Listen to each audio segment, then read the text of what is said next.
এই ভিডিওটা সবাইকে দেখার সুযোগ করে দিন।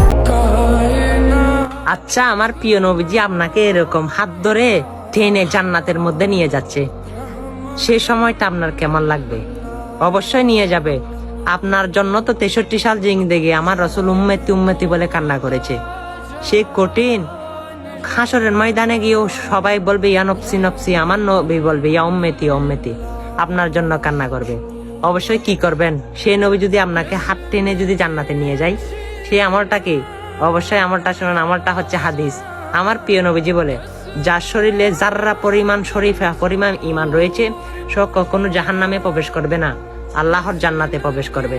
অবশ্যই সেটা কি করতে হবে? এই হাদিসটা সকল মানুষের কাছে জানিয়ে দিতে হবে, শেয়ার করে দিতে হবে। আর আপনার তো আমার মনে হয় জান্নাতের প্রয়োজন নাই। যার যার জান্নাতের প্রয়োজন নাই, সেই ভিডিওটা শেয়ার করার দরকার নাই। কারণ আপনার ভিডিওটা অন্য না দেখুক আর আপনিও সোয়াব কামাই না করুন। সেটা আপনি যদি চান তাহলে ভিডিওটা এড়িয়ে যান। যদি আপনি সোয়াব চান তাহলে ভিডিওটা শেয়ার করে যান। আমিন।